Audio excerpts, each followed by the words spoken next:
I said hello. How to do?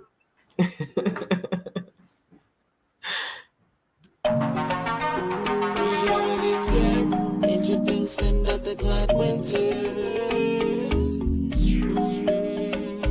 and on their name, put some respect. Yeah. I think it's time for reality check. Yeah, reality check. Gotta get you back on cold. Reality check. For the young and the old. Reality check. Yeah, the heal your soul. Reality check. Get ready for the show.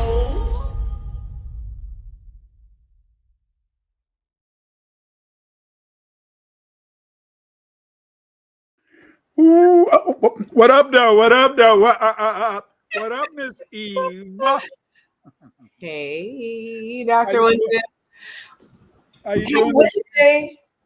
Yes, it's Wednesday, and you know what time it is, family? It's time for us to talk about a reality check. You know, this past week has been quite interesting. Quite interesting. A lot of people have been upset. They've been talking about the movie Sinners, and they're talking about, in a sense, you know, what's happening in terms of Shannon Sharp, and they're talking about, in a sense, all of these different things. I mean, it's a very hectic week, but although it's been a hectic week, although it's been a lot of things that's been going on, we still have to really, in a sense, think about what it is that makes the world go round. And what makes the world go round is knowledge. What makes the world go round is intelligence. Yes. Intelligence. That's right. That's right. Knowledge and intelligence, well, at least can make the world go round, right? I find that our inventions make things go run smoothly. People feel like they made it first, so that's who should get the credit. But I'm all like, if the lights are about to blow up because we have them on for 4 hours, I don't know if we can give you the credit for inventing the light bulb, but go ahead. But the thing is that they really hate to talk about our inventions, our contributions to civilization, because we did everything. And I mean, that's not an idle or conceited estimation. It's the truth. Is That's that right. we've made the salient inventions that really make the world operate. Without us, there would be no modern civilization. No, we are the civilization, and that's because of the fact that since that we're FBA, That's right. you That know. And what is FBA? We are the product, in the sense of an ethnogenesis. Yes, an ethnogenesis out of Aboriginal blacks, Black Europeans, and Africans came us, FBA, Foundational Black Americans. Now, I know that it's hard, but we're trying to get people to use that designation so that we can have a full delineation, because, they want to make it look as though everything had to come from Africa, so they like African American better.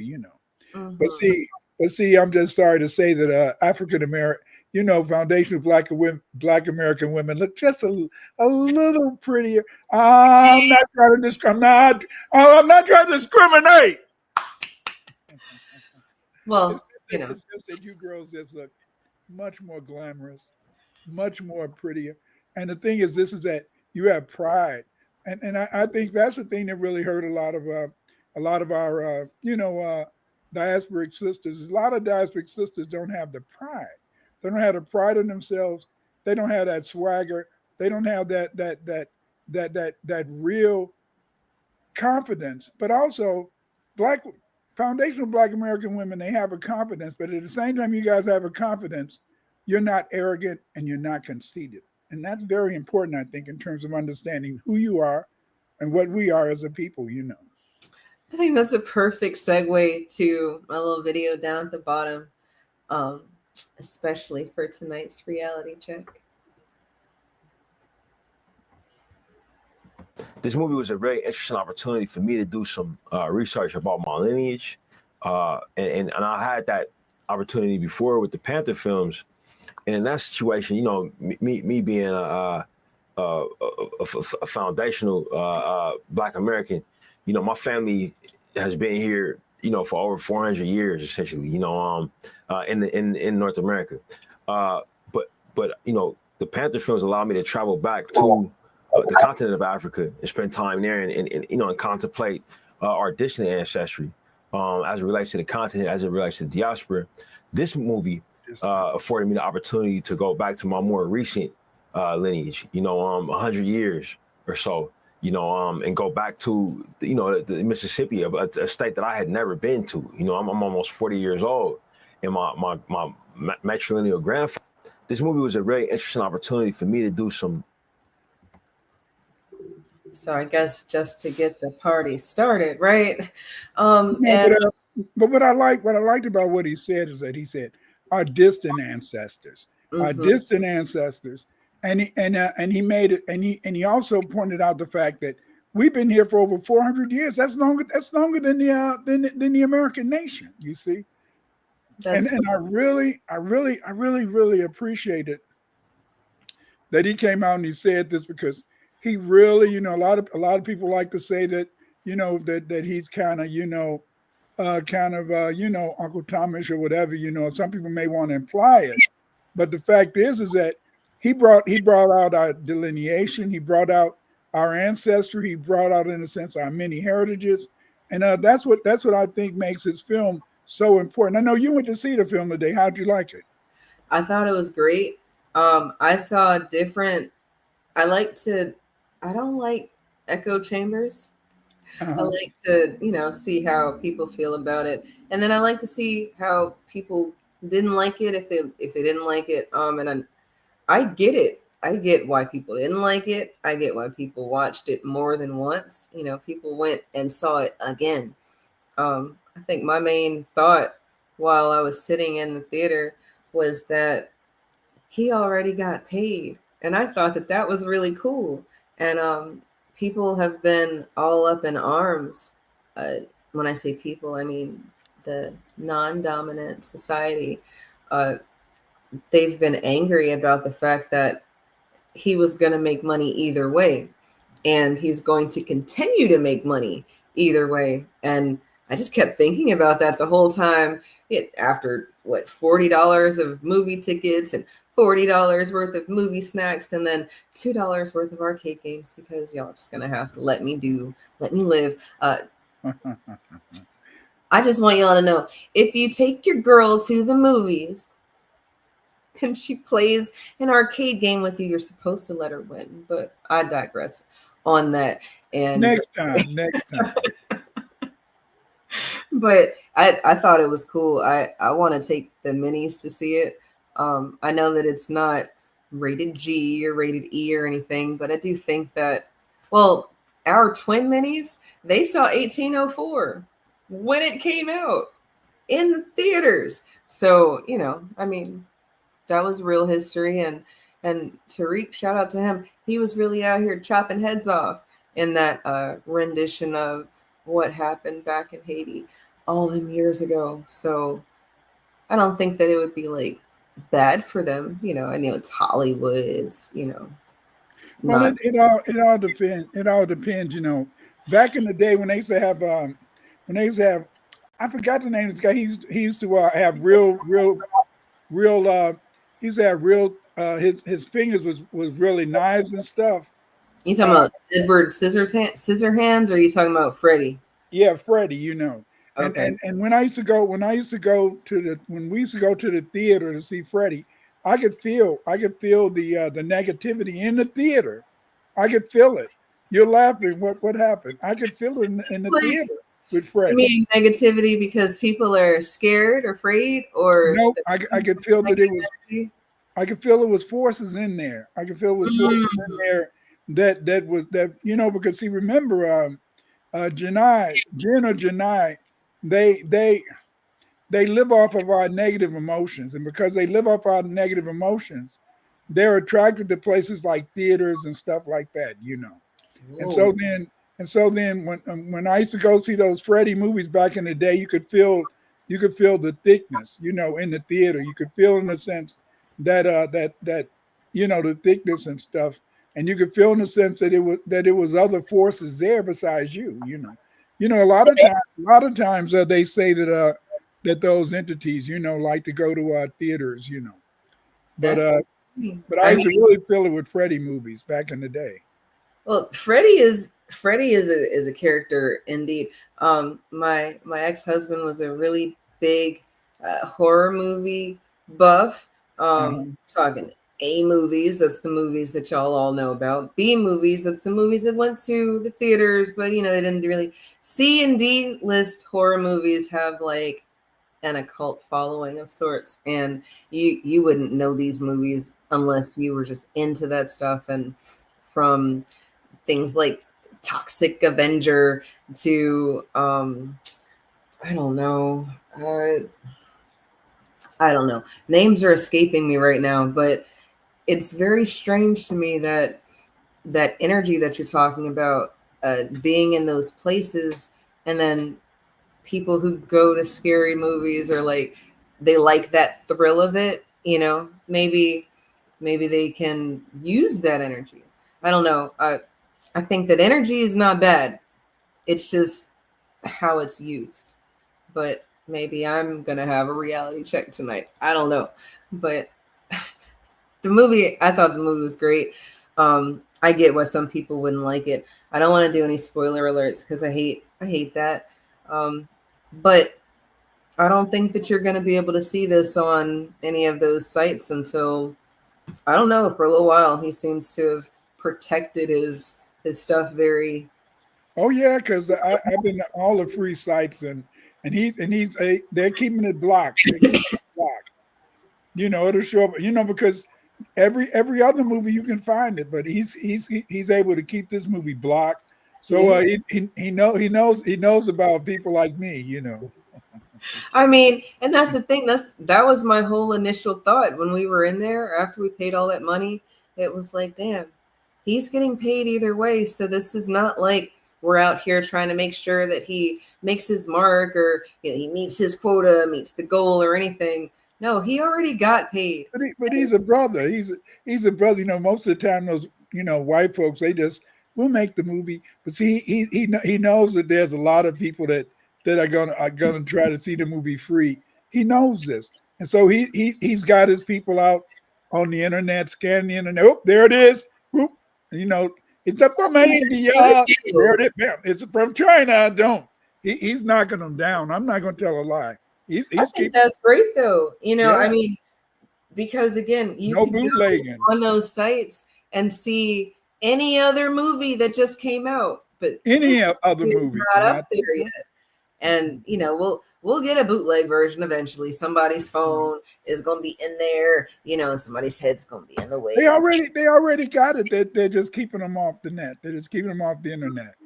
And like I said, is that he knows what the freebie people do, and he's got his people working on it. But eventually, after a few weeks, they'll probably let it out. But the thing I think that makes it so good is that, is the fact in a sense that it's dealing with culture, it's dealing with history. We brought the fact foundational Black Americans, delineation. The whole idea of they like the fact that he tried to make it as authentic as possible. In terms of Mississippi, because my family came from Mississippi, and I love my mom and dad, but I felt that they're not. I didn't feel that Mississippians were fighters. I feel that when, like, growing up in Chicago, when I look at the history of Chicago, it was more militant when most of the Black people in Chicago had come from Arkansas and Alabama and all that. Once the second migration, after World War II, and then the third migration. The third migration in the 60s, nothing but Uncle Toms and scary people came up here. That's when all the gangs got started. A lot of gangs got started with the third migration in the 60s. But those boys knew what to do. But like the gangs in Chicago, they were all started at Catholic churches. I mean, Can that be a coincidence? Hell no. Because we know the Jesuits have always been part of the colonization Right. process. Right. And so then, many of the Jesuits, they were with the early explorers. And so I like the concept of sinners, but what made it interesting to you? Um, Honestly, it's the around the movie things that made it interesting for me. How do you mean around the movie? The deal that he was able to strike with Warner Brothers, that's really cool to me. So then, while again, I know I keep making a point about how much was spent. I don't do that type of stuff because I don't like to spend money. I like to spend money and I don't like to spend money. It's very tricky. Maybe it's messy. I don't know. But I really don't like spending with them people at all. So to know that he's going to get a percentage of the box office money, even though he's already been paid what he wants to get paid, that to me was like, I don't know, Powernomics light, right? Because it's still through Warner Brothers, but then he gets the ownership after, I don't know, 20 or something years, which all of these things kind of are impossibles if you put them all together. Maybe a black filmmaker gets one of these things, or maybe they get, another one, but he kind of had it all stacked. And then I saw that interview before I saw the movie, and I don't know, you're talking about the foundational Black American woman, uh, our confidence and humility. I That's what I read and saw through his interview. He, I don't know if he stutters. I don't know if that's how he talks, but It did seem like he stutters, didn't it? I mean, just to have the confidence to go out there and speak about something that nobody really wants to talk about, that's pretty cool. And then, damn, what if you have an idea and it's so crazy that Hollywood's like, man, that's just not going to make any money, whatever, go ahead and do it. And then it goes out and knocks it out the ballpark. I don't know. It's just all of these things outside of the actual movie. All of that was crazy. Um, Michael B. Jordan, I think, is a good actor. I think that he played the role really well. And then, well, I think you'll love it because you said you're from Mississippi, where the movie takes place, and Chicago is where you're from and reside, but your ancestral home is Mississippi. There's some connections there too. I So could care less. I said I felt that anywhere my parents ran from, why the hell am I going back there? The rest of my family, my cousins and stuff, they go down there and stuff. But I mean, hell, if mom and daddy left, why am I going back somewhere where they left from? And it's probably worse today. But see, the whole point is this: is that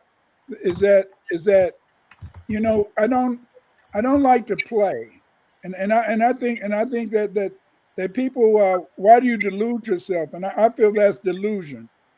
To me, it's delusion to go back somewhere where you weren't wanted. I mean, damn, they haven't stopped. They haven't stopped lynching people. They haven't stopped hurting people. They haven't stopped. I mean, just like now, if they could probably catch me. What the hell would they do to me? Well, I'm an old Negro now, so I just say, I was about, I got home. Hey, that's a good old Negro. Y'all just call me Uncle Clyde. Yeah. Whoa, down here by the river. Oh, down here by the river shore. Y'all's our balls. See, you gotta know what to do. I think back about my old man, and I remember when he was doing construction work, and he used to work for this Irish guy, and this Irish guy said Noby, my father's name was Zenoba, said Noby, you black folk, y'all think y'all getting something, but he said, I'm gonna tell you. He said, I'm gonna tell you.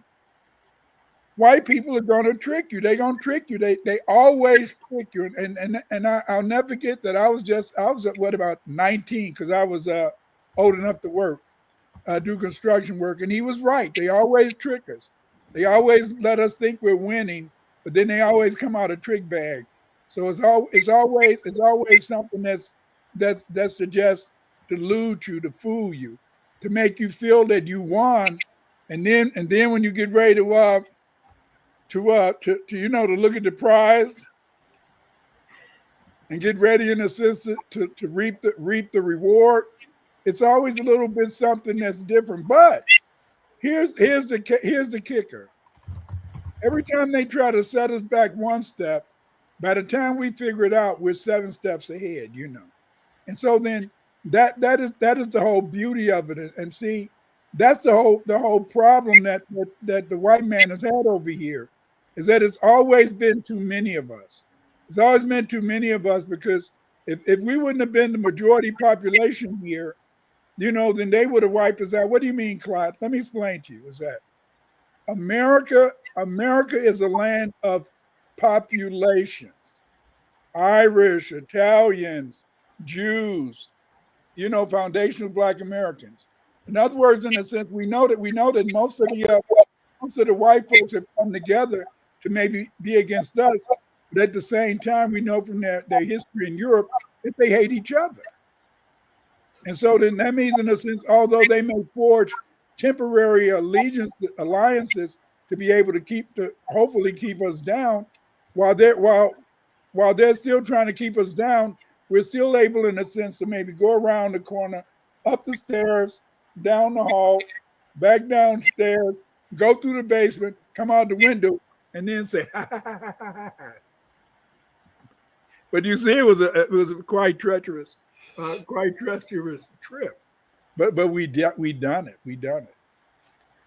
It's crazy because everybody who isn't thinking in multiple layers, I think I covered myself there. All of those people can't see past white supremacy. And I'm not saying that that's not the fight, the immediate fight, the threat or anything, but I am saying that it hasn't always been white people, and it's not always going to be white people. And then with what you just said and what I've been learning, it wasn't white people who didn't like each other. It was niggas who didn't like each other, and it was niggas who was having these tribal beefs. And we've always had this thing where we've never been a monolith, ever, never in the history of people existing. Go ahead. Except here, there's always been, in a sense, a large group of people who organized around the idea that they were Black. And so, see, we're the only ones who did that. Granted, we still, in the sense of, have went through different phases, and we had our the bourgeoisie and whatever, but we also had those grassroots people, those people, in a sense, who maintained allegiance and pledged allegiance to being Black. That's one, and that's one of the reasons why, you see, it was so beautiful that we had to live around the European, because the European, he would never say, okay, Clyde, your family Choctaw, you get over with the Choctaw. Your family Black, just about every Black person think they're Blackfoot. But anyway, you get over with the Blackfeet. And you up, and those that don't think they Blackfeet, they think they Cherokee. Get over there with the Cherokee.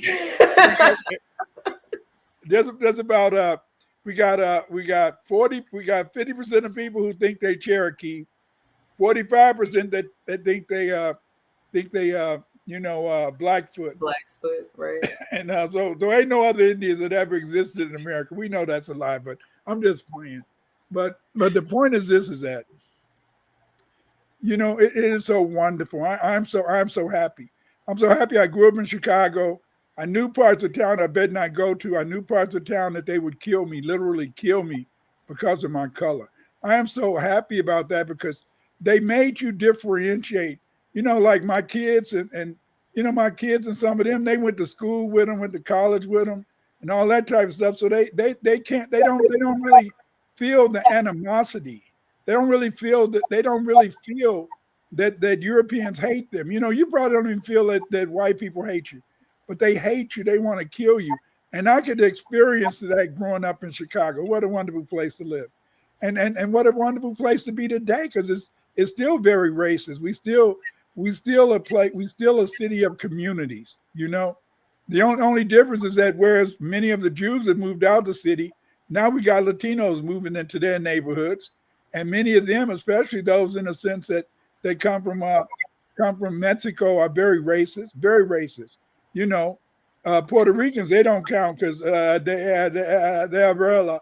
You know, they black. They don't know what the hell to do. You know, Puerto Ricans.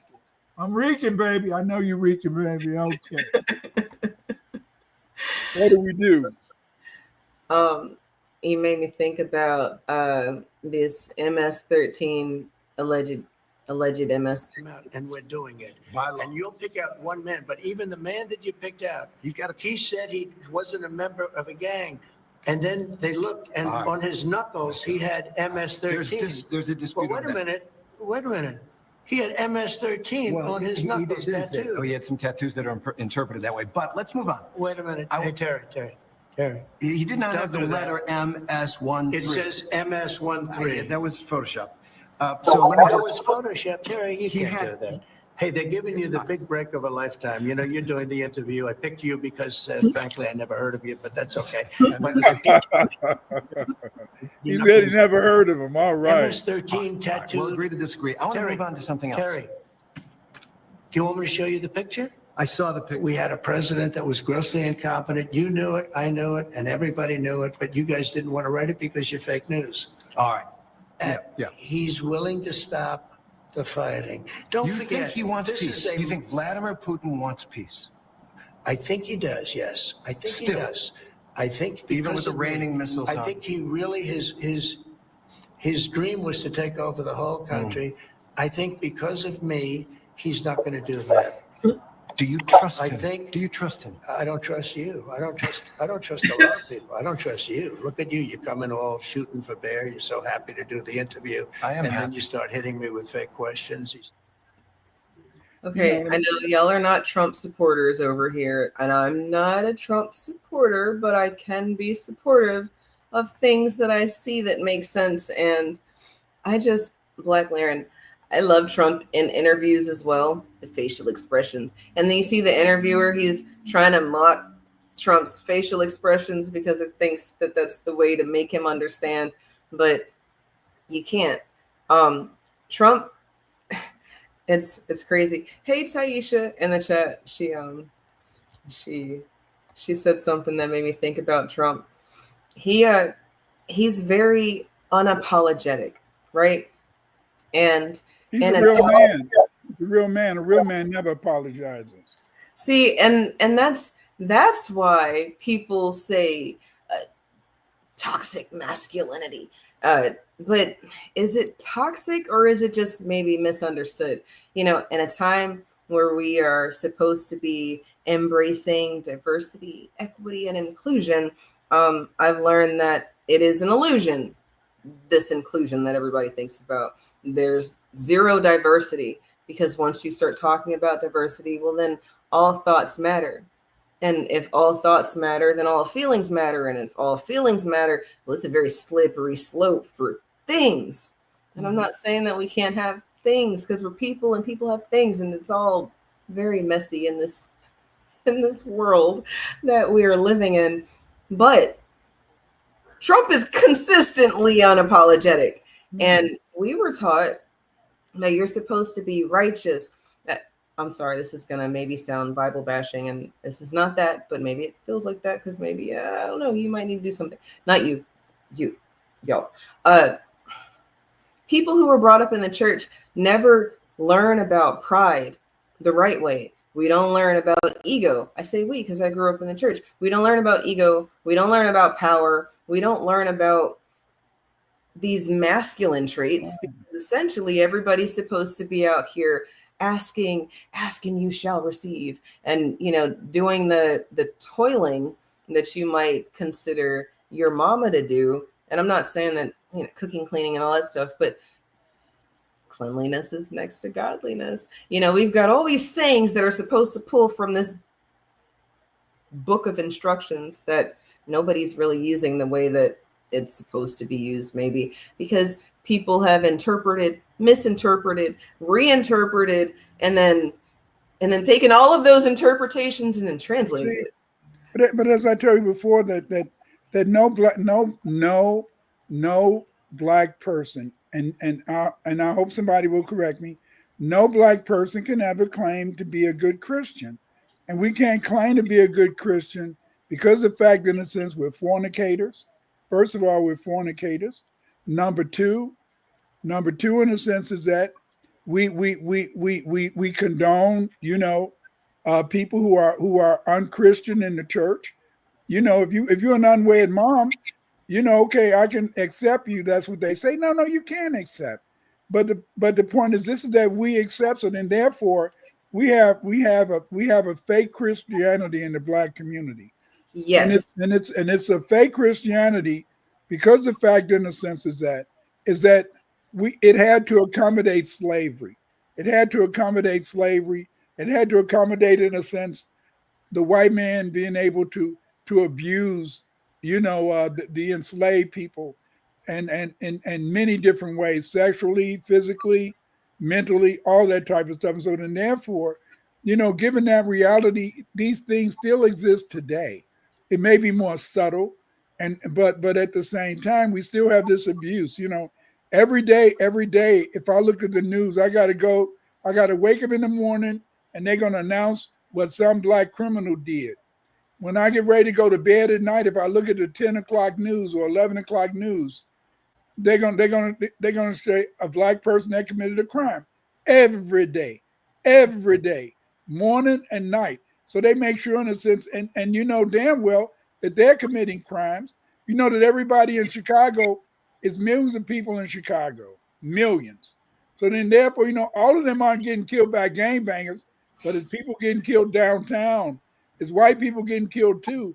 The only problem is that doesn't sound as good as maybe some black person was killed on 71st Street, in the black community. But what about that Latino that was killed, or that white person who was killed? So see, it's very complicated. It is, because it seems like you would want diversity in the news. You don't want to just hear about some nigga who got shot on 71st Street every single time you turn on the news. Where's the diversity? I mean, is it only black people dying? No. But you wouldn't believe that. You wouldn't believe, right, that we're the only ones dying, because we're the only ones that's being killed or murdered, whatever. But the thing is that I've been able. I love the fact of this thing. I know, like the mayor of Chicago today, Johnson. I think he grew up in Elgin. He a suburban kid that came to Chicago. How do you like your mayor, Dr. Winters? I think he's an okay mayor myself. I think he's as good as the rest of them. I think that he's doing what he needs to do. I think that when you look, come on now. Well, you may didn't see it. When you look at how much money they was getting for those immigrants, you can see why. Oh, they was loving the immigrants. Oh yeah, they were getting big bucks, big dollars. Absolutely. And damn well,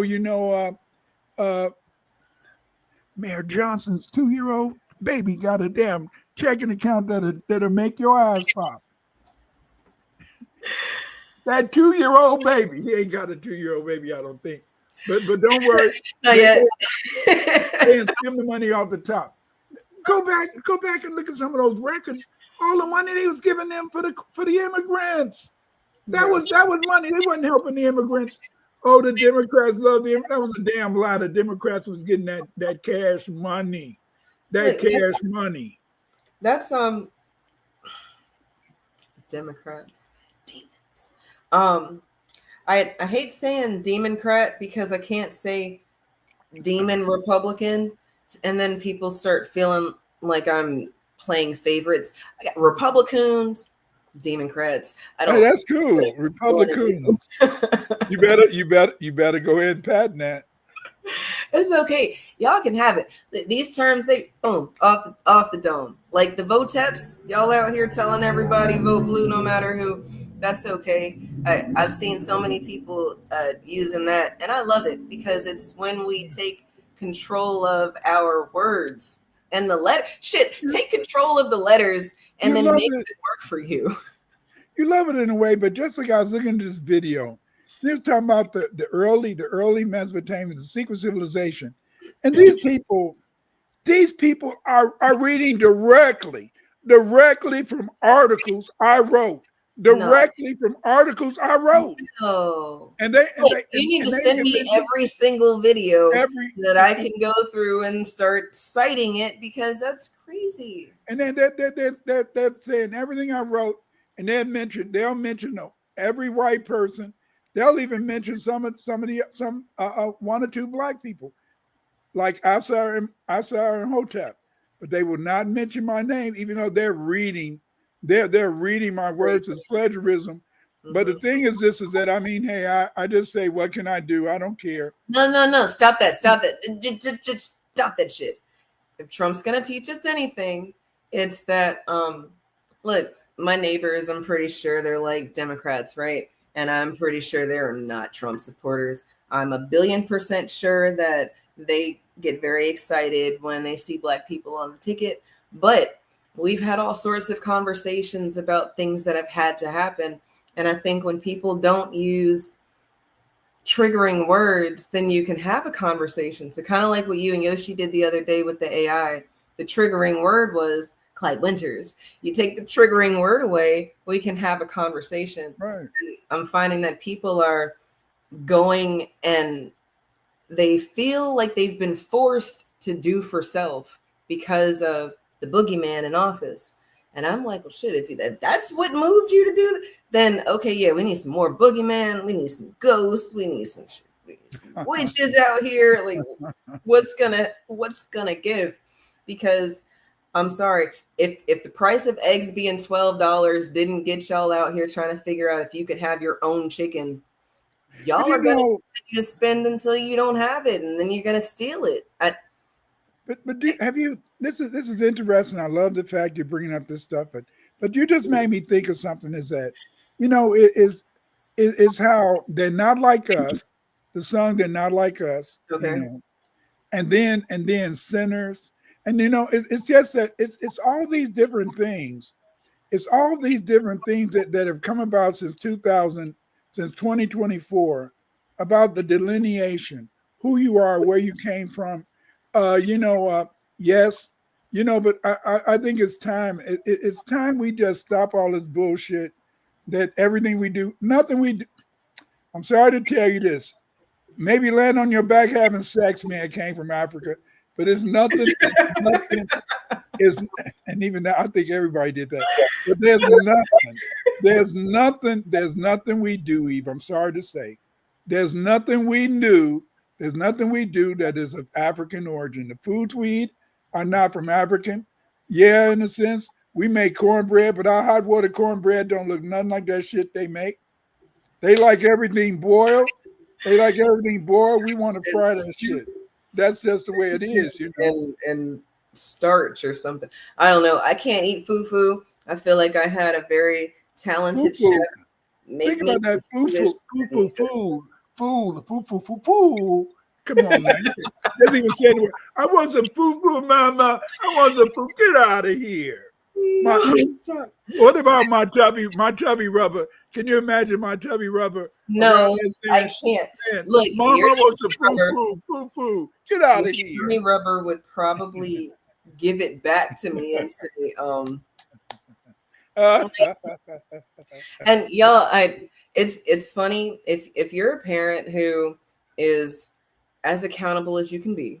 So no, you're not gonna get it right. So I'm talking about me, but y'all can do this too. You allow your children to have opinions about things.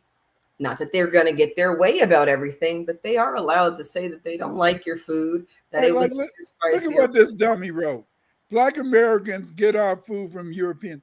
What the hell we get? What food we got from Europeans? Oh, only one thing we got from Europeans. Only one thing, and that was the Moors brought the tomatoes over here.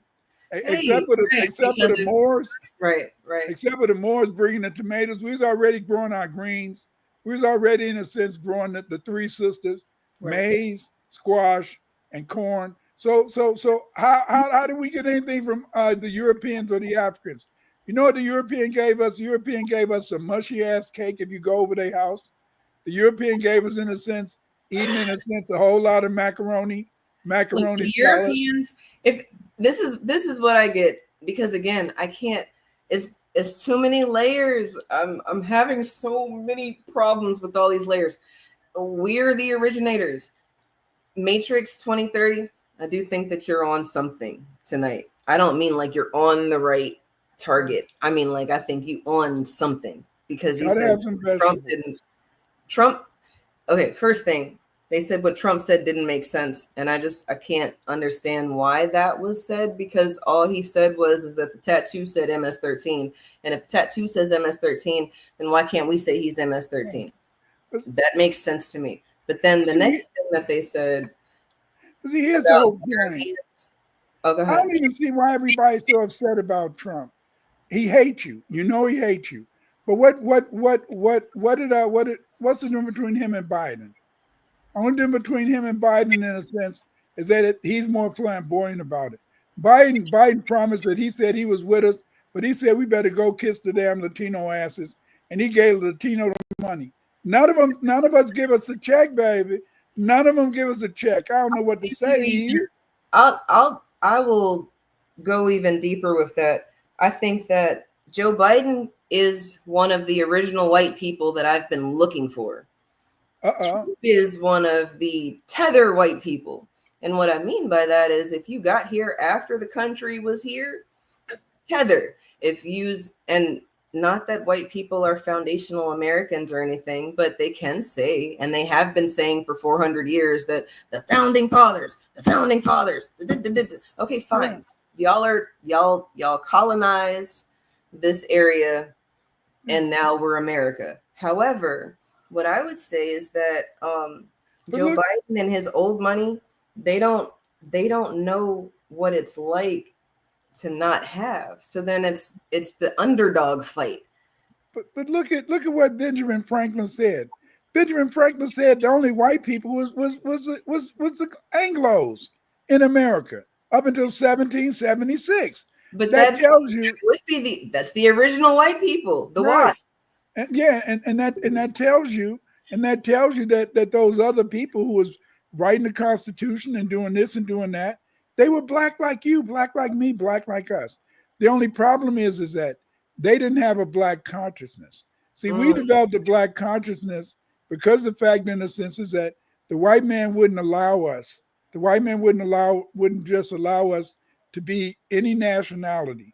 You know, they took our Indian land, so they didn't want you to be Choctaw, Seminole runaway slave. Seminole is runaway slave, so maybe 99% of y'all are Seminole, and you just don't like the association. Yeah, maybe, but a lot of us got our names. You know, that's why most people, in a sense, want to be Blackfoot or whatever. And you know, just like I told, like my mother, not my mother and them so much, but like my wife. My wife, her great grandmama couldn't even speak English. She just spoke Indian and stuff.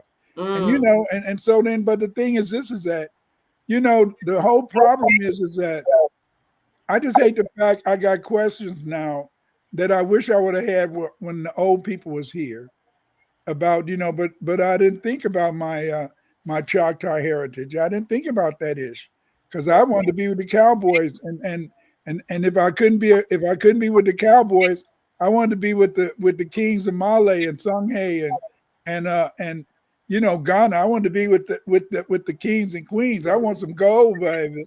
I think that's messed up though, because the white European has messed up education so much that things that we've learned, we don't retain if we don't have these synapses that I learned. That word, I knew the word before you, but you gave it a deeper meaning. You know, when we're not having any repetition on something, it's going to be very easy for you to put it to the side, put it behind you, put it to the back. Not that you forgot it, but just that you're not tapping into it. And then a lot of us, our ancestral memory is on this land, you know, it's not on any other land. So who are we? But they want to make you. They want to make us find some memory. That's the beauty of it, though, right? Yeah. So you say that we are indigenous, You, aboriginal. No. I mean, let's go back. You said that, and I don't mean back today. I mean, let's go back in time. Yeah. Kemet 2.0 is here. Yeah. So if that's the case, and Egypt, that's Kemet, y'all. If y'all don't know, y'all need to tune in to his Thursdays or join his Patreon or join his class. But the forced amalgamation, that's what I used to say. I now say the ethnogenesis because my lexicon's updated and upgraded. But is that not now what's happening? We've been forced to cut all this other shit off. We've been forced to rely on self to our detriment or to our benefit. You know, if your square is not solid and you don't have anybody you can call on, you call on one of them fragile people in your chain, you know, you're finding fractures and breaks and stuff, and people are having, well, I'm never talking to you again. And it's all because we didn't vote for the Chucks and Pearls. Yeah. But it's a beautiful thing, pruning, I think. But we had ways. We had ways to save our consciousness. You know, we could one we could be black. 2, we could join fraternities, sororities. You know, 3, you know, then we could but that was important because it helped stimulate our tribalism. But I think that it's more of a. I hate cutting you off. I hate that. There's tonight. But you're a Delta, right? I am divorced from Delta. Thank you very much. That's exactly what I'm talking about. How can you have? Come on now. How can you have an amicable divorce? Oh, it's not amicable. I am not a person that's talked about. I'm a forgotten. It's so funny. A couple years ago, I saw all these women talking about, oh, I'm not a Delta anymore. I'm divorced from Delta. Da, da, da, da. And then Delta wrote a letter like, okay, if y'all are gonna do that, can you just do it quietly? Because we really don't give a shit.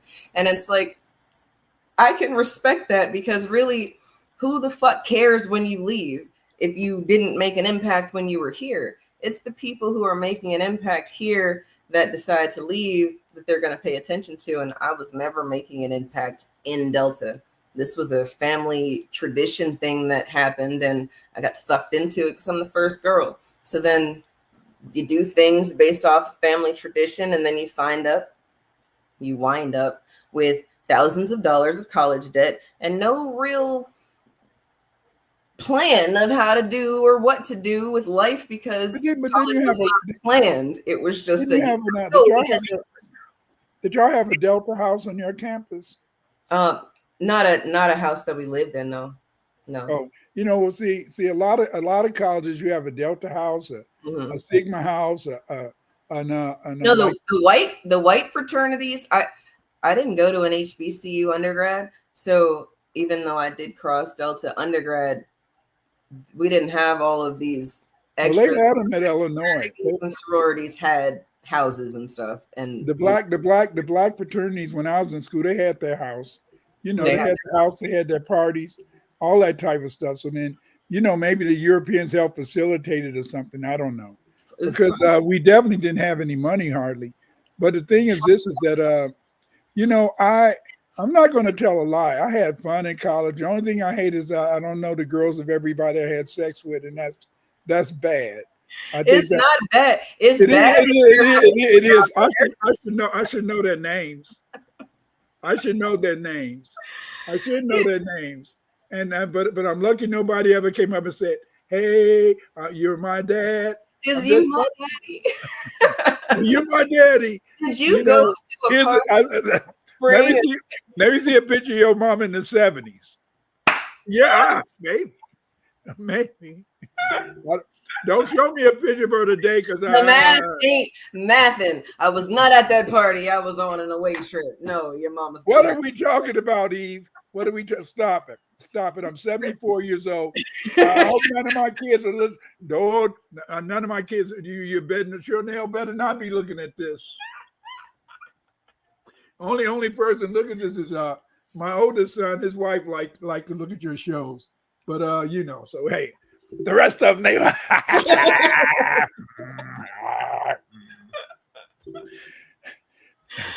But That is insane. Look, I wanted to tell you about this though. go ahead. Unlearn, relearn moment for y'all as a parent. We talk to the minis about life. There's gonna be times where they get tested at school, and then you have to you wonder how the lesson at home plays out. And the lesson, the oldest mini, she had a social studies quiz or a test or something, and the question was like something about the enslaved and like what type of cultural practices or something like that did they have, were they African, something like that. And the oldest mini, her response was along the lines of they weren't African because they weren't allowed to be African. And she got it wrong because it's not what the text gives you. That's not the answer. You know, they were African. You know, they didn't take slaves out of Africa. They took Africans out of Africa. If you were talking about that specific group of Africans, Yeah. because that was what she was referring to. But still, it's like, damn, she got it wrong on the test. And then she's all mad because she got the answer wrong. And it's like, no, maybe that's actually levels of understanding. But you don't argue, but don't go argue with your teacher, or they want to give you an empathy. See that's because of the lie we've been taught. The lie we've been taught. See, the whole point is this: is that they ended the slave trade in 1818. And so then the thing is this: that everybody had to have already been here. All of our ancestors was already here. That's why mostly all the time when you really go to ancestry.com, sooner or later you're going to end up with a relative in North Carolina, Virginia, or Virginia or Maryland. Right. You're going to have a relative from there because remember, okay, one brother sent to Mississippi, another brother sent to Alabama. You see how that's one of the reasons why we always come back. We're always coming back. And we're always, in a sense, we you know, when we was growing up, I used to say, hey cousin, you just about right. We just about all cousins. I'm sorry to say, Eve, because of the fact that we was just so mixed up. Somebody here, somebody there, somebody over here, and somebody there, you know. And because of the fact, in the sense, is that the interstate slave trade, you know, and it's complicated, but the beauty of it is this is just when you start to understand how we still kept so much of our culture. But see, the problem is that we keep trying to say that our culture came from Africa. As you said earlier, they brought some people here from Africa, but they didn't allow them to practice their culture. They didn't give a damn what culture you practice. As long as you got out there and picking that damn cotton, tobacco, rice, or whatever. So then therefore, in a sense, you say, aha. So you say, aha. If they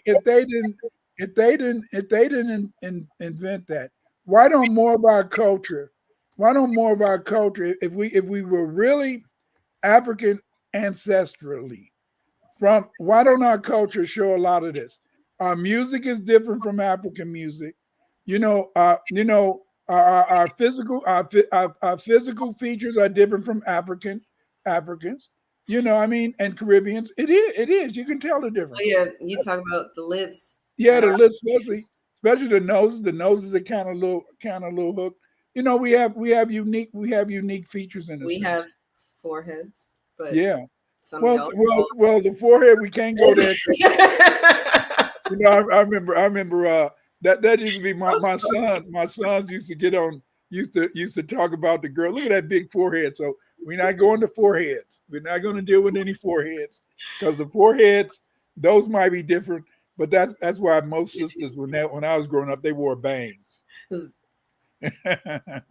not gonna see that forehead, yes. You're almost long enough for some. Used to probably have a bang or two. In the chat, I think Matrix 2030 is exhibiting some CADES glitching. Because you can't say we were bred to be Black Europeans if the original Europeans were Black. Also, that made me think about. But you can't be bred to be Black Europeans because the fact is this is that the Black Europeans, in a sense, when they got on the plantation, they intermingle with the regular people. And you got to remember is that when you look at if you look at Ireland, the Ireland, when the Ireland, when Oliver Cromwell sent all those black Irish over, it was different from the way it is today. They built the houses the same way.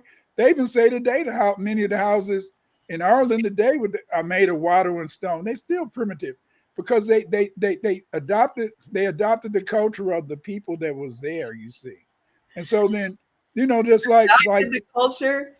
I can't give that to them. They steal what they can understand, and then they try to go back and whitewash it as they understand more. Because I know now from my research, I know now English is an African language. When you write that article, I will write that article as well, because it is our ability to manipulate the language that don't that's ours. Other people can't do that. Right. They don't do that. Yeah. And then they get over here and they say, well, English is so confusing. Well, it's not your language. It's not for you. Maybe you're supposed to just and our English, American English is totally different from British English. Absolutely. Because but what I always found, this is an aside. I've always found that it is so amazing to me that in Britain they used to have so many different dialects over such a small area, But that just shows, I guess, in a sense, the ancestry of so many of the people, and that always amazes me. Another thing that amazes me is why Africans left Africa by boat, but instead of ending up in France, they ended up in Britain. Explain that to me. Explain that to me, because see, I was thinking about that after you said that. What was it, last night? I think you said it last night. I've been thinking about it. Did we talk about the Caucasus or the tunnels and how all of these things were connected? Because I know you keep saying by boat. Yeah, we haven't talked about that in a long time, but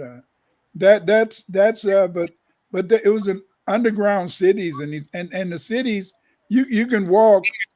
They claim you can walk from Britain all the way to the Caucasus Mountains underground. So I'm saying, like, maybe they walked, but then when they got there, they're like, "Oh shit, we need a boat." Then they make a boat and they go back. And it's I was thinking about maps though. Virginia's borders have changed drastically over the years, and I'm talking like prior to it becoming a state that size, the little triangle that Virginia is or whatever. It used to extend all the way, west to Kentucky, past Kentucky. So then when people say that they've got ancestral home in Virginia, it doesn't necessarily mean here where I am, Virginia. You got to look at when. And then they've got these atlases that are interactive, and you can see where the state line changes, and then you can go to that library, because I think a lot of the records that haven't been burnt are just in the stacks or on that microfilm collecting dust, because they had to document it because they don't want to lose it, but they're expecting you not to give a shit about it, so then it's just gonna get forgotten about, and then 200 years later there were some niggas in America. But the thing is this, is that a lot of it came from the fact is that we didn't put together, because you got to admit that I was the first person to start talking about our surnames are not our slave names. That was revolutionary. That is so revolutionary. It is though, because see, that explains what's going on, and then when you think about, and then what makes it even worse is that when you think about all these important people writing the Constitution, all that type of ish, they were black. And Benjamin Franklin tells you that. He tells you that when he says that they were the only ones, everybody else was black but them. And this is what, but at the same time, how it during that 30-year war and that 100-year war, and they began to bring they brought in all those mercenaries from the Caucasus Mountains, or even the fact, in a sense, is is how, you know, like King James and some of them, they had a Hebrew background. It's all crazy to me. I don't want to go there. I'll let Sister Shanice handle that stuff because Sister Shanice is a great woman. I'm so proud of her, and she's working on another super good book.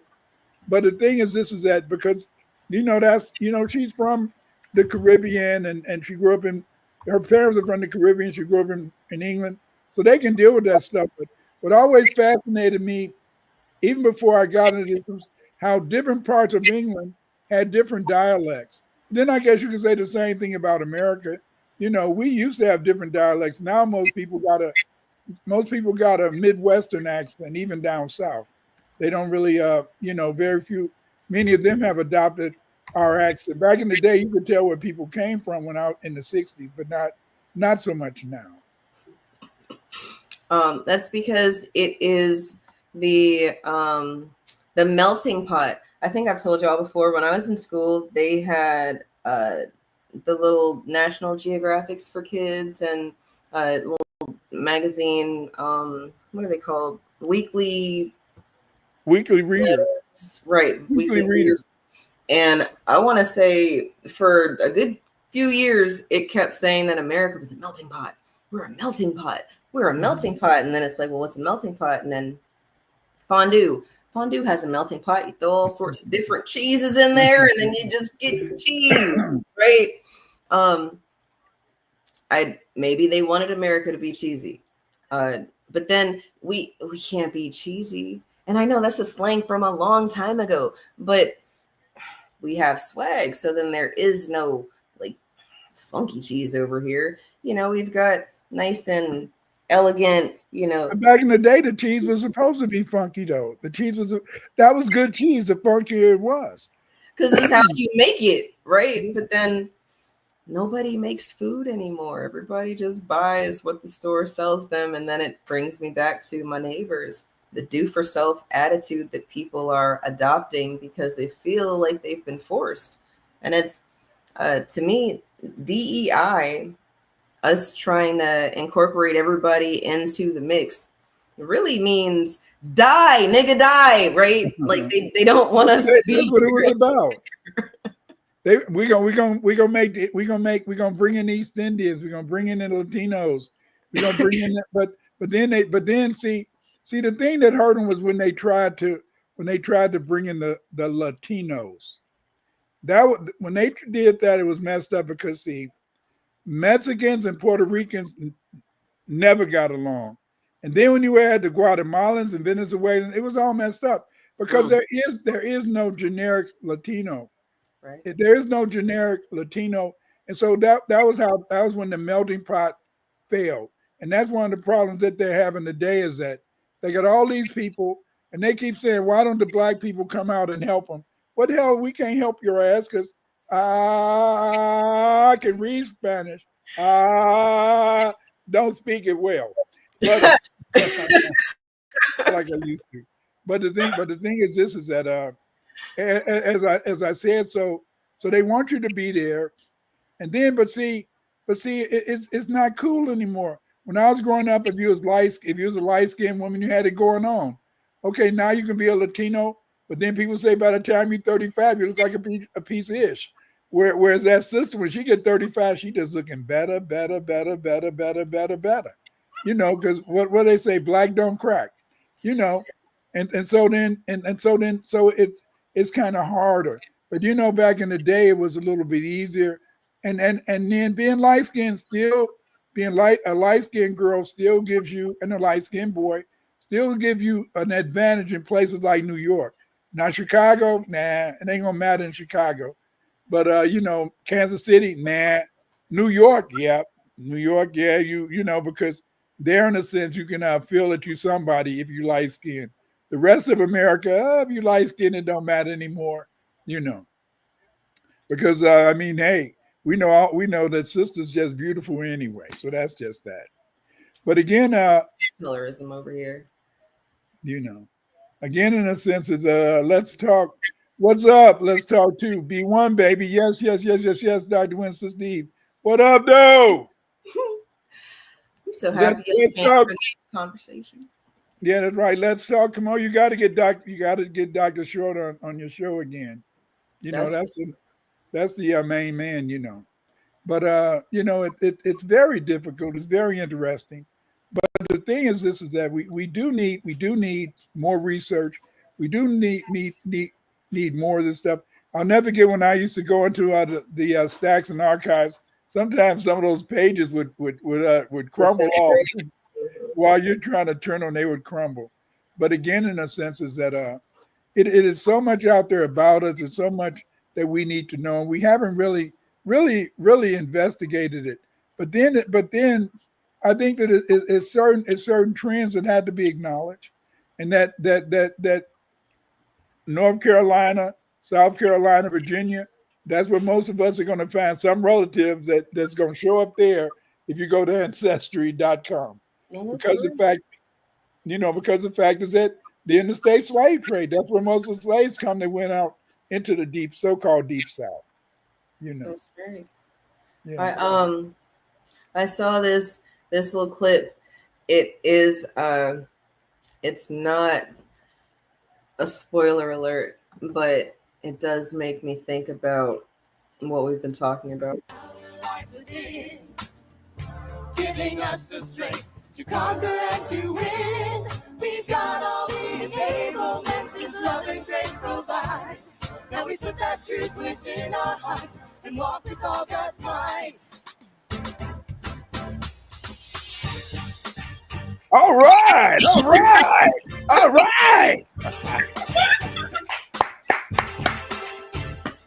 The renewed mind is the key to the Christ in me. The renewed mind is the key to the Christ in me. The renewed mind is the key to the Christ in me. We know that the renewed mind is the key to the power that we need. The world is gonna see that it's Christ in me. We know that the renewed power lies within. I'm gonna tell you something. Eve. You might not believe this, but when I was in college, you could not find a white man who had moves like that, who had any rhythm, who could stay on a beat. It is a new day. It's a new day. You can find some of those white girls. Some of those white girls could maybe dance a little bit. Couldn't find a white guy who could dance like that back in the day, because the fact is this. Maybe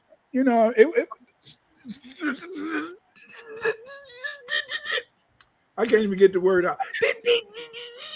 Yeah. That's funny.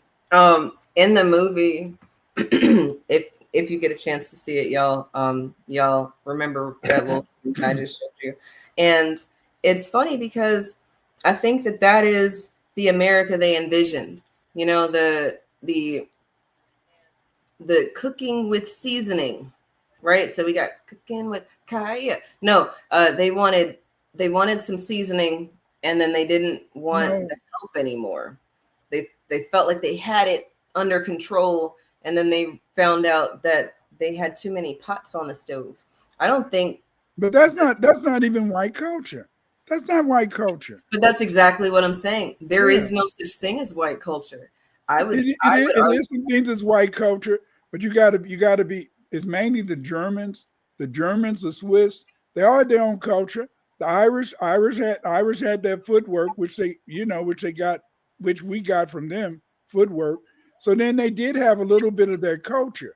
But what happened in a sense is that they when they got over here and they said, damn, that is so boring. That is such a boring. I want to be like those other people over there. And so then that's why they do the things they do.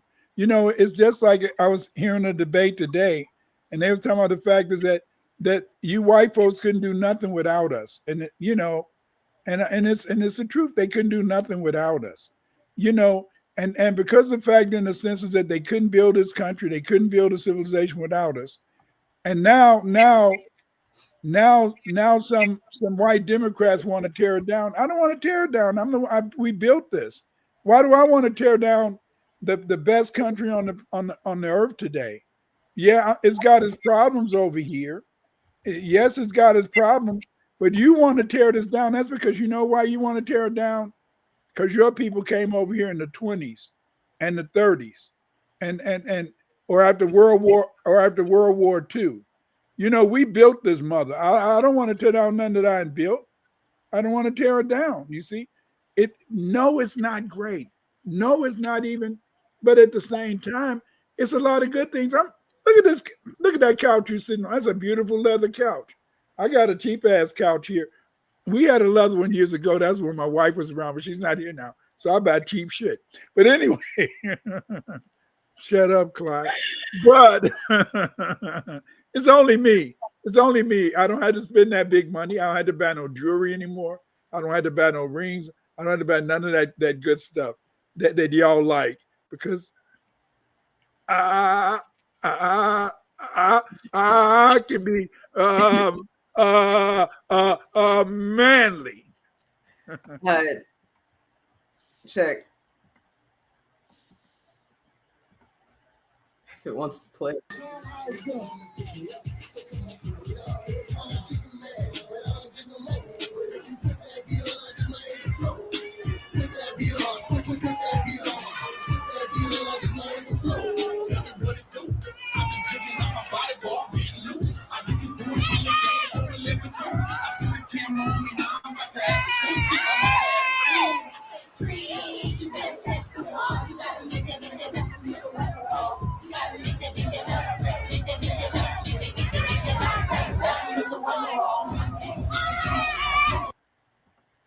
Look at that. Look at that. Look at that. Look at that. But I mean, it is, but the point is this, is that they're having a good time, but that's not being good and white. That's not being good and white. They don't want to be white. No, they don't. And that's the beauty of the movie for me. Tonight I'm having a two for tonight. It's gonna be a long night for me. On Taisha Essex channel, we're gonna dive into the movie a little bit. She had some other stuff she wanted to talk about, but it is the leveled conversations that I like having with you guys. And when we're talking about vampires, I think maybe Chemistry, you might have said it, or Crates in the chat. One of you guys said something about vampires, and I think that, there we go. You said Dr. Kaba has said, don't become a victim of the vampire bite. And I think that maybe a lot of people have been bitten and they don't know that they've been bitten. So they're out firing and on accident. See, my generation saw black people being vampires too. And some people who are just so negative that they drain your energy just by even talking to their ignorant asses. And so then, you know, so we didn't just, you know, like the movie Sinners, that makes you think about the white vampires, but it's also other people want to steal your energy, steal your nature, steal everything just by being stupid, you know, just by being stupid. Yes, it is. It's a lot of people. You know, we were driving the other day.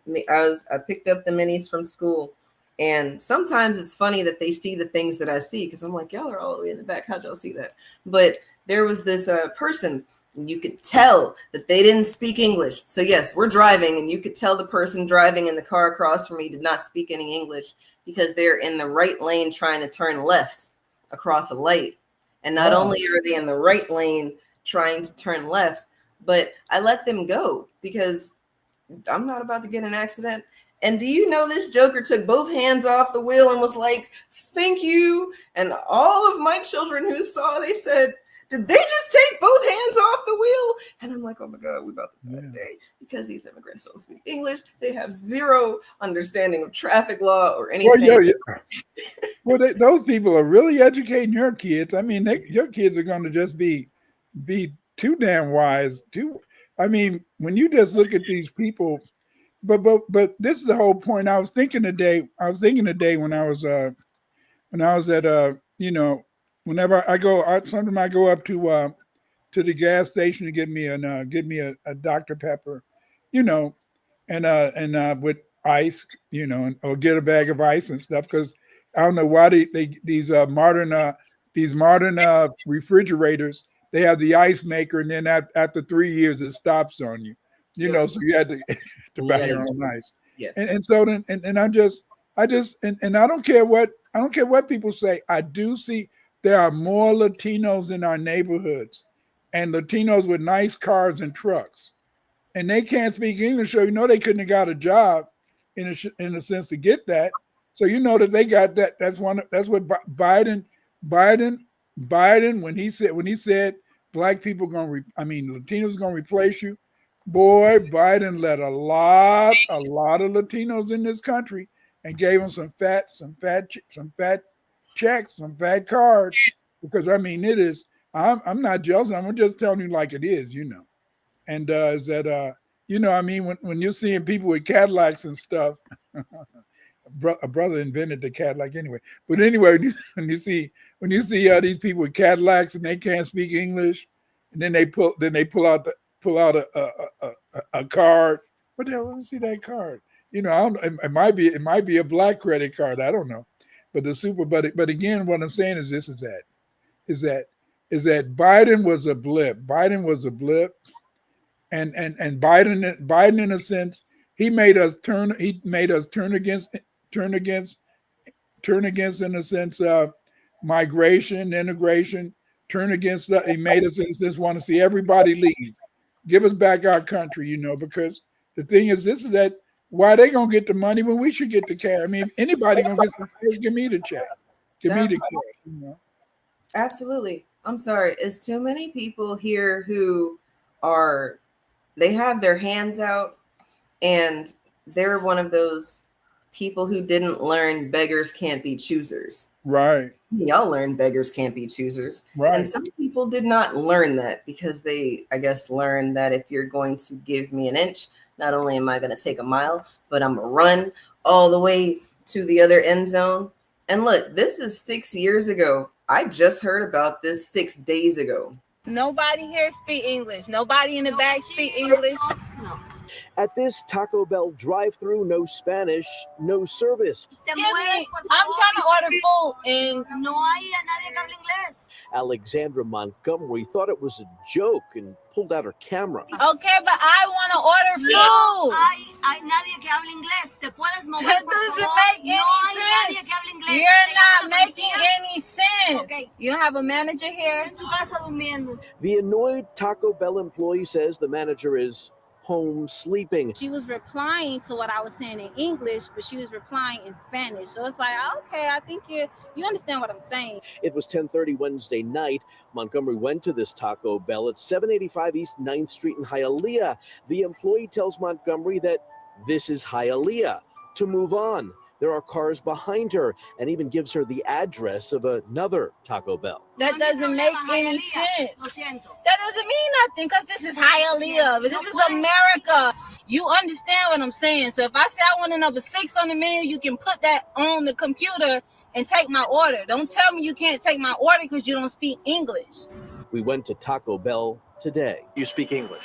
Yes. I can order in English, right? Yes. What happened the other night? No comment.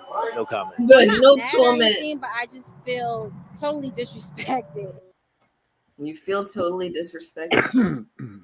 You know, because see, the thing is that's one of the reasons why we turning against the immigrants is that you're giving them all this nice money, and then everybody always come here, and I don't like to cuss on video, but they come here and they want to shit on us and stuff, and they want to, you know, they want to act like we're nothing, and yet, you know, they're in your neighborhood, they're in your community. You work at a goddamn Taco Bell, which is words in English. Yeah. Like, what are we doing? And words in American English. There's no Taco Bell over same thing at the McDonald's. I noticed out here where I live at. If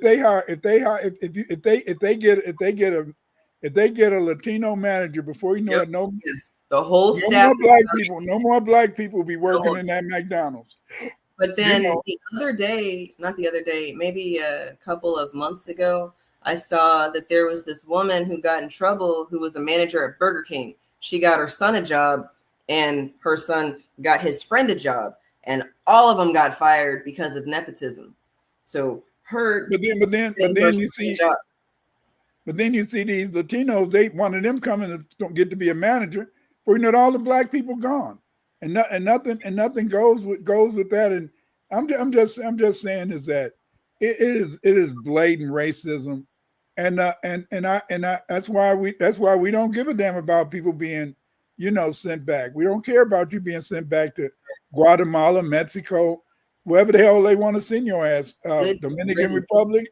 Good riddance. Get the hell out of here, because see, we wouldn't be like that except for the fact is that you're not being respectful. This is our house. This is our home. You're in our house and you're trying to shit on us. No, get out of here. In the chat, Adolf Twitler, you're so clever. They're eating the cats. That was one of my favorite lines. I'm so happy that somebody put it over a beat because I used it for one of my videos. And let me tell you, as a first-time home buyer, $25,000 ain't shit on a mortgage. So you can eat that respectfully, of course. It ain't nothing but $5,000 on a new baby is nothing. Yeah, people want trinkets. And I can tell you this. I can tell you this: when you buy a new home, they don't really. You don't really start to pay you mainly pay the interest for the first 20 years. It's only been that last 10 years that you're really paying off your mortgage. For 20 years you're paying interest. Absolutely. And it's kind of very interesting.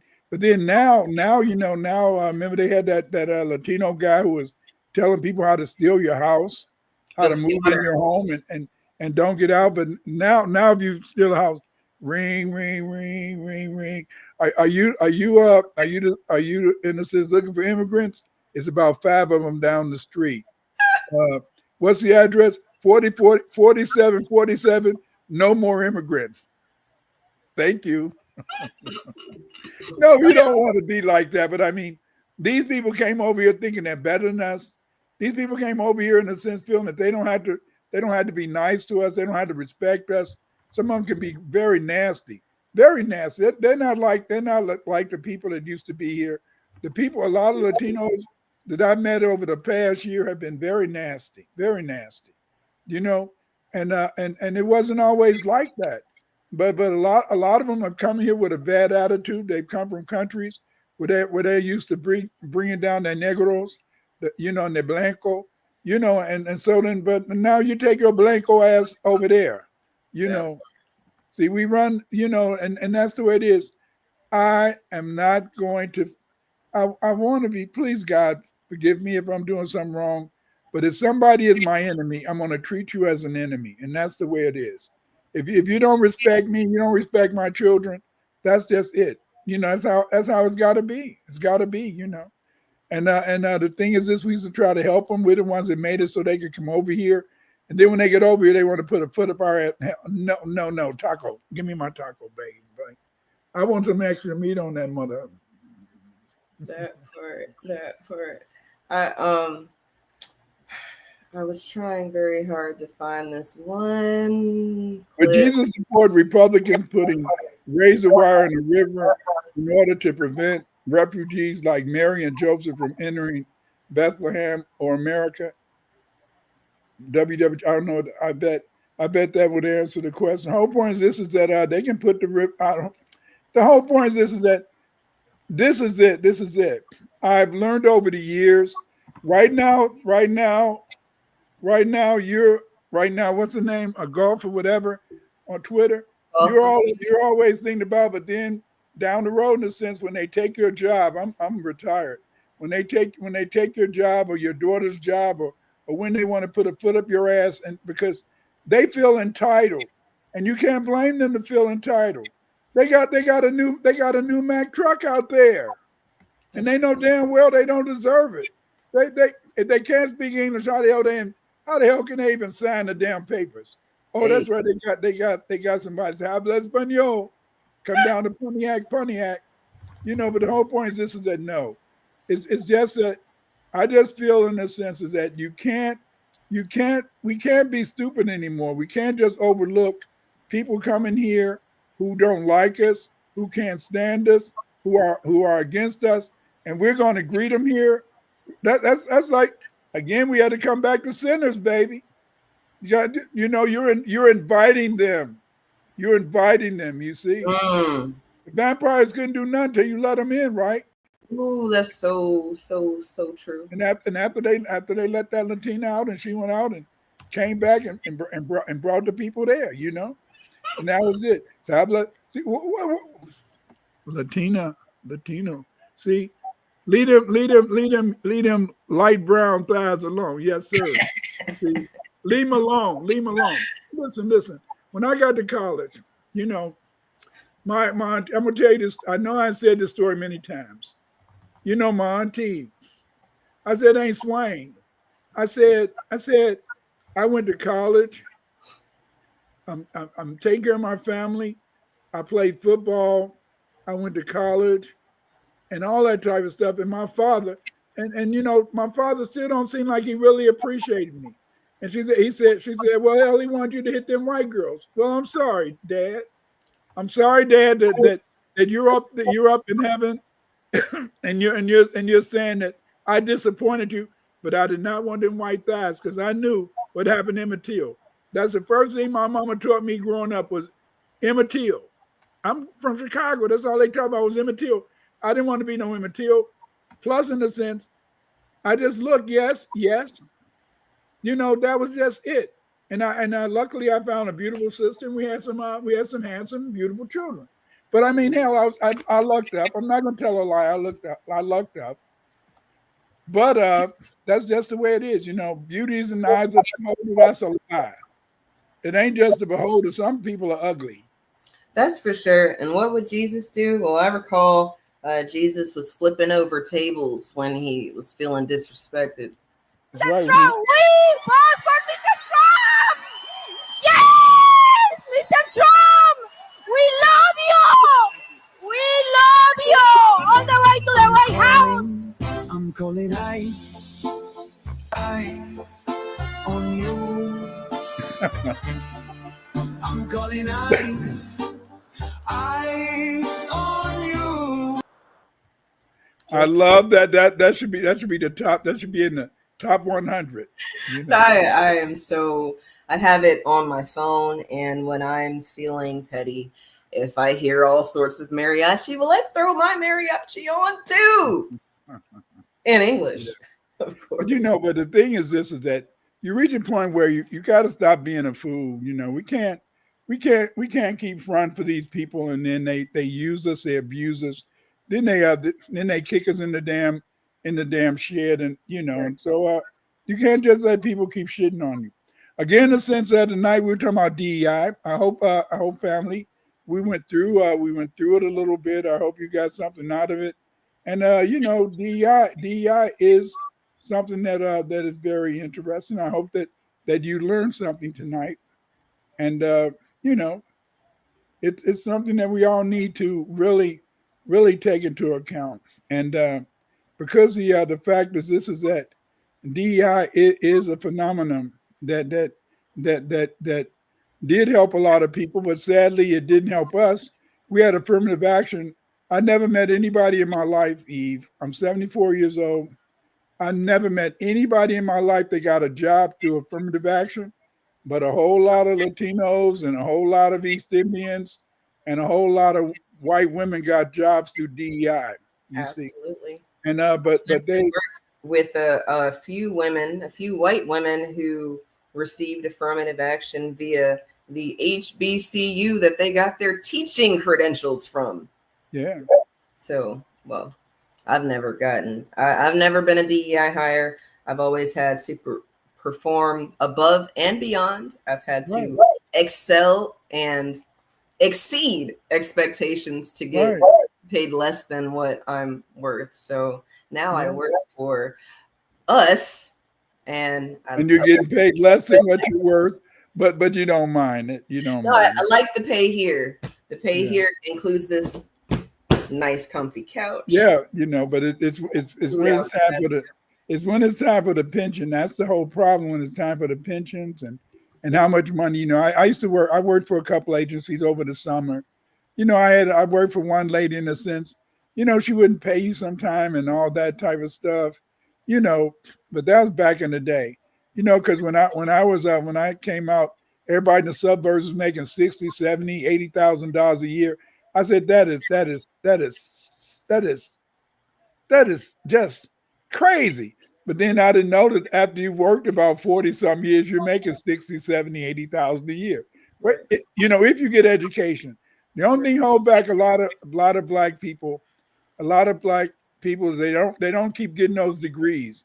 If you keep getting those degrees, you're going to be making some nice money by the time you retire, because in education, I don't know about how it is in many other states, but in Illinois, you get paid extra money if you get 46 hours. Then you get 46 hours plus a master's. Then if you get a PhD, your salary goes off how much education you got. So the more education you get, the more money you make. So that's it. But again, this was DEI. A lot of people, in a sense, they told me, Clyde, how are you and Eve going to talk about DEI? Because that's an issue. But DEI is something that is happening, and it's something in a sense that we have to really think about, and that, yes, it didn't work for us. It didn't work for FBA, but it did help a lot of white women and foreign black people. It did help them a lot. And the only thing I hate about it is that all these people who come here and they get stuff because of what we made. We made this country. We fought the court cases and all that type of stuff, and then they benefit from it. But the thing is that you don't want to be an entire chump. You don't want to be an entire fool. So you have to, in a sense, want to get something out of it. Again, we've been talking a long time. Did you have a final comment you may want to say? I think that people should consider the diversity of their environments, before you make your moves. And if you do, then maybe people like Adolf Twitler are easy to deal with, because random trolls, that could be a nuisance. But I find that it's when people are glitching very loudly that we are exactly where we need to be. So if you didn't catch the message, hit the replay, because it'll be right here. Right here.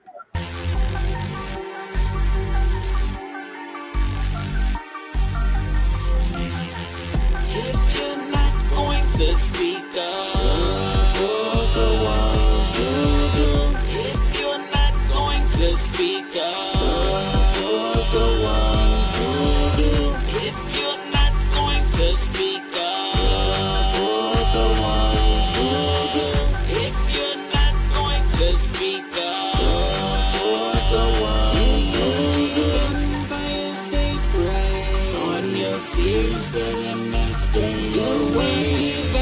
Empire State Pride on your fears. Control your atmosphere. Don't let them suck. Control your atmosphere. Control your atmosphere. Take your energy. Don't let them suck your energy. It's a distraction away from me. I am you and you are me. If you're not going to speak up, support the ones who do. If you're not going to speak up, support the ones who do. If you're not going to speak up, support the ones who do. If you're not going to speak up, support the ones who do. Nobody but yourself. Don't follow. I said nobody but yourself. Don't follow. Nobody but yourself. Don't follow yourself. Nobody yourself. Nobody but yourself.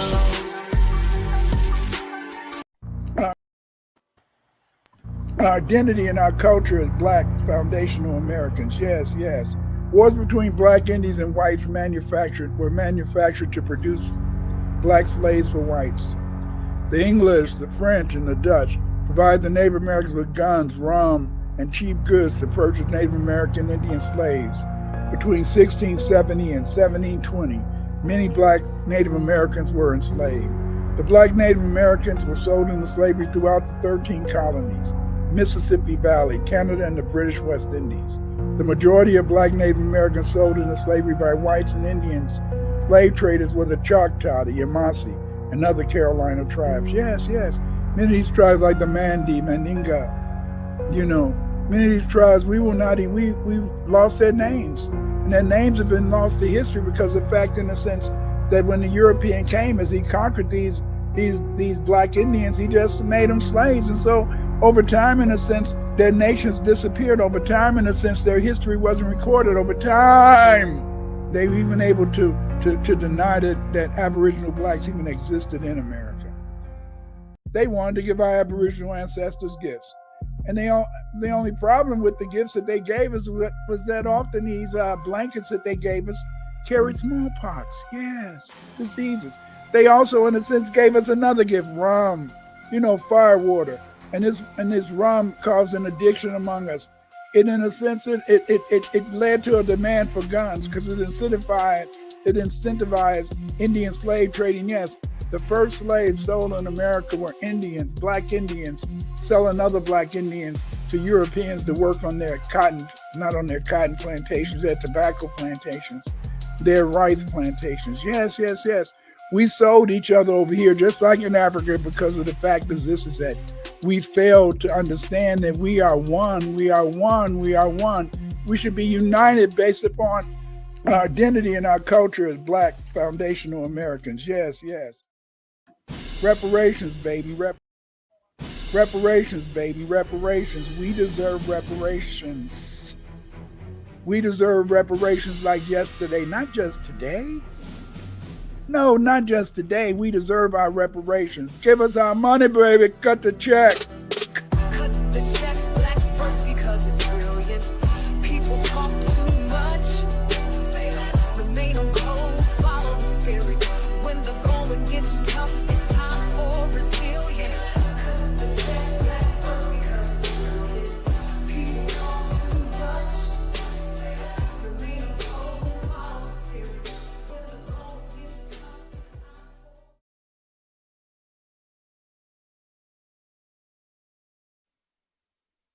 The only thing that can save you is be one. To fight cage, you must stay black first.